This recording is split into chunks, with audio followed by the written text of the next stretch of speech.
Oi, então estamos aqui no canal da ISCOM Ceará. Agradeço demais o convite para falar um pouquinho sobre Bhakti Yoga, sobre o conceito de Bhakti Yoga. Então, Bhakti, como nós sabemos, significa devoção. Yoga tem vários significados. A gente pode entender aqui como um processo, um caminho para o indivíduo ele se unir com com a divindade, com o absoluto, que no caso de Bhakti Yoga, como eu vou falar daqui a pouco, seria um Deus pessoal.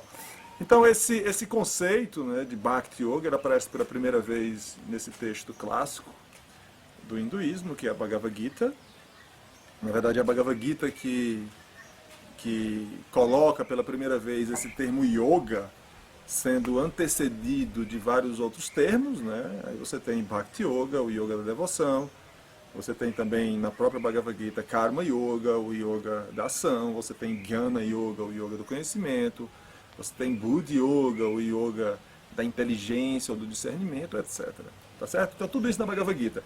Então eu vou falar um pouquinho sobre Bhakti Yoga, né? mas eu vou ter que falar antes sobre um ponto fundamental que é o seguinte.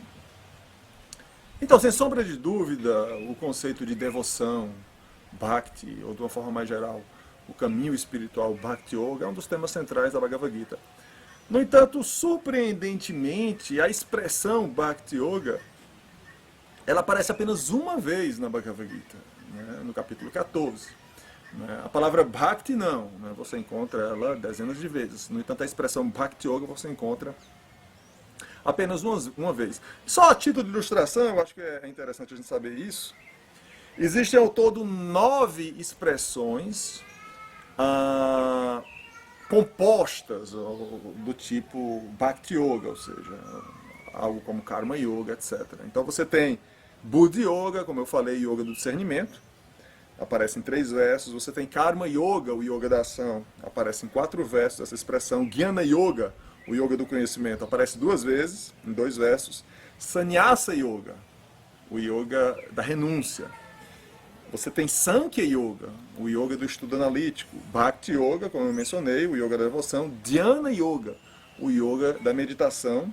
Atma Samyama Yoga, o Yoga do controle do eu. E você tem ainda Atma Yoga, o Yoga do eu. Então isso coloca uma certa peculiaridade em relação à interpretação do que significaria cada um desses tipos de yoga. Será que a Bhagavad Gita propõe 9 tipos de yoga diferentes? Ou será que um yoga pode ser reduzido a outro? Isso é pertinente porque a maioria dos comentadores vão dizer que a Bhagavad Gita coloca 3 yogas. Karma Yoga, o yoga da ação, Bhakti Yoga, o yoga da devoção, e Jnana Yoga, o yoga do conhecimento. E aí fica a pergunta, e esses outros 6 tipos de yoga que são mencionados? Algumas pessoas vão dizer que eles são redutíveis a cada um desses 3 tipos principais de yoga. Sannyasa Yoga seria o mesmo que Bhakti Yoga, por exemplo. Buddha Yoga seria o mesmo que Karma Yoga. Mas esse ponto é importante para deixar claro que o conceito de Bhakti Yoga e de todos esses outros tipos de yoga não é algo claro, não é algo que é definido de forma precisa e de forma não ambígua na Bhagavad Gita. Isso é muito importante. E também é importante a gente saber que esses conceitos eles vão ser elaborados e mesmo modificados por tradições posteriores. Por exemplo, você tem a tradição iniciada por Shankara, do Advaita Vedanta, que vai se apropriar do conceito de Jnana Yoga. E aí você vai ter tratados elaborando o que seria Jnana Yoga, ou Yoga do conhecimento. E essa elaboração muitas vezes difere do que a Bhagavad Gita coloca, que foi o primeiro texto no qual essa expressão Jnana Yoga apareceu. E o mesmo acontece com Bhakti Yoga. Então você tem diversas tradições que elaboram sobre esse conceito de Bhakti Yoga. Você tem diversas vertentes do Vedanta teísta, como por exemplo o Vedanta de Ramanuja, o Vedanta de Madhvacharya e também o Vedanta de Jiva Goswami, que foi o principal articulador da teologia fundada por Chaitanya, que essa sim é a teologia do movimento Hare Krishna, digamos. Então essa teologia ela vai elaborar sobre o conceito de Bhakti Yoga. Por exemplo, o grande teólogo medieval Rupa Goswami, no seu tratado Bhakti Rasamrita Sindhu, Ele vai elaborar, né, e trabalhar esse conceito de Bhakti Yoga, e muitas vezes ele vai se distanciar um pouco do conceito de Bhakti Yoga como ele está colocado na Bhagavad Gita, que, como eu mencionei, é o primeiro texto no qual a expressão Bhakti Yoga aparece. Então eu senti a necessidade de fazer essa breve introdução para mostrar que, ou para alertar, que aqui eu vou falar sobre o conceito de Bhakti Yoga, como ele aparece na Bhagavad Gita, tá? E aí, naturalmente, existem diferenças em relação a como esse conceito foi elaborado e desenvolvido em diversas outras tradições indianas. Dito isso, para a gente entender o que significa, o que é Bhakti Yoga, a gente tem que entender primeiro o que é ou o que seria o primeiro tipo de yoga que a Bhagavad Gita trabalha, que é o Karma Yoga, o yoga da ação. Então, de forma bem breve, Karma Yoga seria o yoga no qual o indivíduo ele executa o seu dever, o seu dharma, né, ou o seu karma que está sendo usado nesse sentido específico, não de ação de uma forma geral, mas a ação que está relacionada com o dever do indivíduo enquanto chefe de família, enquanto um trabalhador, etc, etc. Então ele executa o seu dever, só que ele deve executar esse seu dever, realizar a sua ação prescrita, por assim dizer, de uma maneira desapegada. Ele deve renunciar internamente os frutos da sua ação, e mais ainda, ele deve oferecer esses frutos ao Supremo, né, que nesse momento inicial na Bhagavad Gita é colocado como sendo um Deus pessoal. O próprio Krishna se coloca como sendo esse Deus pessoal. No capítulo 4, a identidade divina de Krishna, ela é revelada. Então isso basicamente seria Karma Yoga. Então Karma Yoga é um yoga devocional, sem sombra de dúvida, é um yoga prático, no qual o indivíduo não precisa se retirar, digamos, para um local isolado, para meditar, não. O próprio processo de yoga, ele se dá dentro do âmbito social, familiar do indivíduo. Ele vai continuar fazendo tudo o que ele faz, só que ele vai mudar a consciência. Tá certo? Mas é também, em certo sentido, um yoga mecânico. Mecânico no seguinte sentido, que ele vai tentar mudar a consciência dele, o que não é fácil e nesse sentido não seria mecânico. No entanto, não há ainda nesse momento uma relação pessoal, íntima, com esse ser supremo, que seria o objeto da sua oferenda. O conceito central, né, um dos conceitos centrais nos primeiros 6 capítulos da Bhagavad Gita, que tratam primordialmente de Karma Yoga, né, talvez com exceção do 6º capítulo, do 1 até o 5, o conceito central é, de fato, Karma Yoga, no mínimo dos conceitos centrais, e muito do que é falado sobre Karma Yoga gira em torno do conceito de Yagya, muitas vezes traduzido como sacrifício ou como oferenda. Então a ideia é o indivíduo ele oferecer as suas ações para o Ser Supremo. No entanto, como eu falei, esse ato de oferecimento ele ainda envolve uma certa distância, ou no mínimo ele não envolve uma intimidade, uma proximidade com o divino. Essa proximidade e essa intimidade na Bhagavad Gita vai começar a ser desenvolvida a partir do capítulo 7. E aí no capítulo 7 é que Karma Yoga ela vai ser, em certo sentido, transformada em Bhakti Yoga.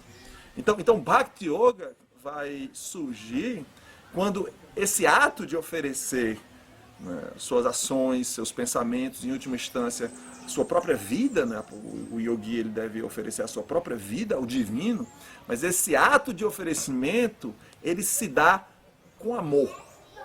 Bhakti muitas vezes é traduzido como amor. Então aí você tem, em certo sentido, uma elaboração ou um aperfeiçoamento de Karma Yoga. A gente pode dizer que Bhakti Yoga é um estágio avançado de Karma Yoga. Então é um yoga devocional, como eu falei.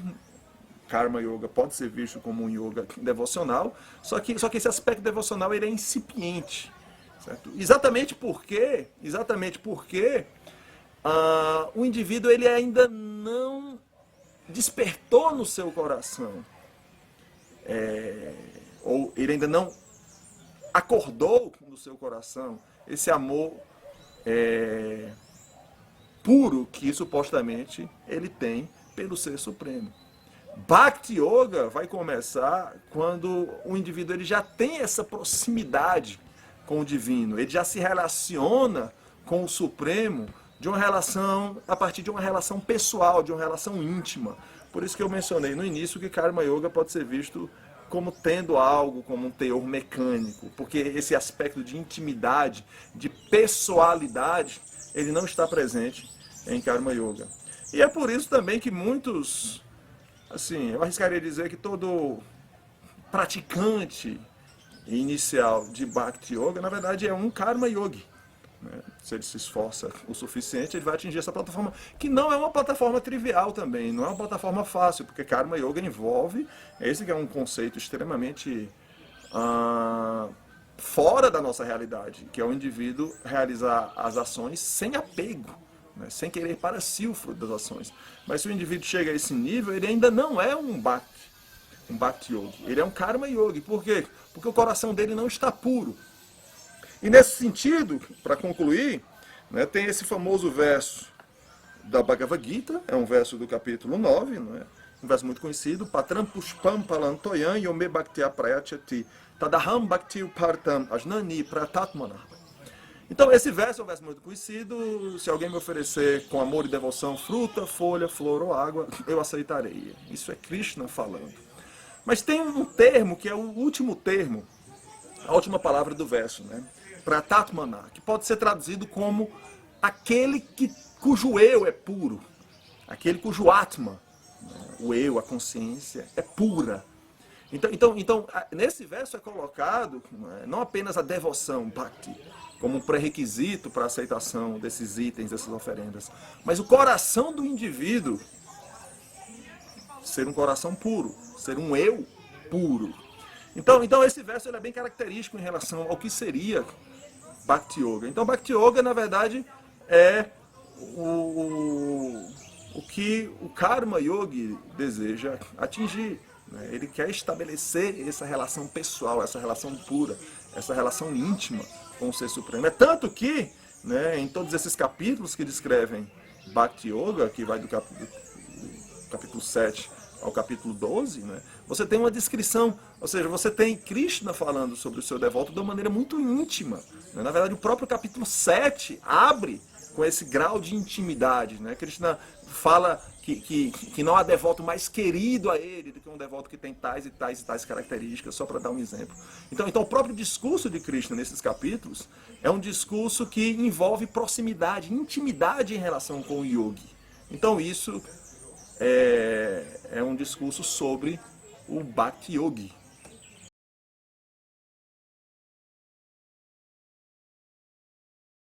Considerando tudo isso que eu falei, pode surgir a seguinte pergunta. Né? Um indivíduo que está sinceramente nesse caminho, né, se esforçando com dedicação, dedicando uma parcela considerável do seu dia, etc., pode fazer a seguinte pergunta: mas em que estágio eu me encontro? Será que eu sou um Karma Yogi? Ou será que eu sou um Bhakti Yogi? Ou, falando de outra forma, né, já que eu mencionei esse verso do capítulo 9, né, como eu posso saber se realmente eu satisfaço esses pré-requisitos que Krishna menciona nesse verso? Será que realmente eu estou oferecendo com amor, com devoção? Será que o meu coração é de fato puro? Então essa é uma pergunta pertinente, sem sombra de dúvida. É uma pergunta de fato pertinente. Agora, então, um dos grandes expoentes de Bhakti Yoga e também de Karma Yoga, a ser Bhaktivedanta Swami Prabhupada, o fundador do movimento Hare Krishna, ele costumava dizer que o avanço espiritual ele vem acompanhado de certos sintomas, né? E ele falava de duas coisas, né? Se o meu apego pelo mundo material, pelas coisas materiais, está diminuindo, e se o meu apego por Krishna, né, ou por todo o processo espiritual está aumentando, então eu de fato estou no caminho espiritual.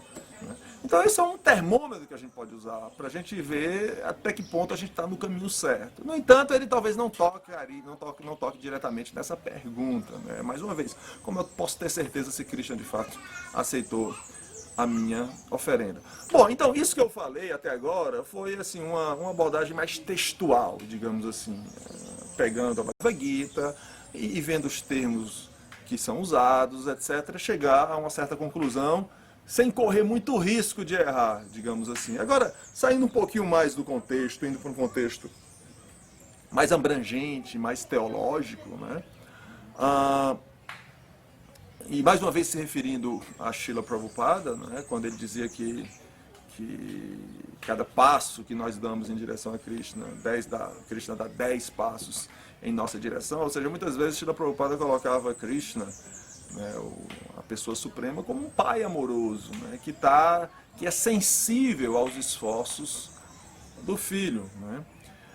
Então, nesse sentido, focando nesse lado, a gente pode entender que há um grau, em alguma medida, há de fato a aceitação. Porque veja bem, tudo que está em jogo aqui, isso é um outro conceito central dentro de várias tradições de Bhakti Yoga, que é o conceito de lila, o conceito de atividade, de passatempo, né? Porque isso está, mais uma vez não, isso está nesse texto que eu mencionei anteriormente, o Bhakti Rasamrita Sindhu. Na verdade, o estágio último do desenvolvimento espiritual de um Bhakti Yogi é ele chegar a participar desses passatempos, dessas atividades transcendentais, da lila de Krishna. E não participar de uma maneira teórica e metafórica, mas participar de fato, estar lá com Krishna, estar lá com os vaqueirinhos, e brincar e fazer tudo o que as pessoas fazem enquanto se relacionam de maneira íntima umas com as outras. Então nesse sentido, esse conceito mais forte, digamos, de Bhakti Yoga, envolve esse grau de intimidade. E talvez seja nesse grau de intimidade, né, que o discurso de Krishna nesses 6 capítulos intermediários da Bhagavad Gita se insira, um contexto de intimidade, de proximidade. E, mais uma vez, considerando testemunhos, não só de Srila Prabhupada, mas de diversos outros místicos que antecederam, o indivíduo simplesmente sabe se ele está nesse nível ou não. Ele simplesmente sabe se ele tem ou não essa intimidade com Krishna. Né? Krishna, ele diz na Bhagavad Gita, em outro verso muito famoso, que ele reciproca de maneira proporcional com todas as almas. Né? Então, se trata de um relacionamento pessoal. Se eu estou numa relação pessoal, seja com quem for, eu vou saber que eu estou nessa relação, eu vou saber que eu tenho intimidade para chegar e falar tal e tal coisa. Então com Krishna também é a mesma coisa, ou algo muito próximo. O místico, o yogi, ele simplesmente sabe. E por que eu falo isso? Porque existem depoimentos, testemunhos de diversos místicos, incluindo Srila Prabhupada, sobre interações pessoais e íntimas com o Supremo. Então, nesse sentido, a gente simplesmente sabe, como eu sei, por exemplo, se eu estou com sono, ou se eu estou cansado, eu simplesmente sei. Então, se por acaso eu estiver nesse nível, eu vou saber. Eu espero que tenha sido útil. Até a próxima.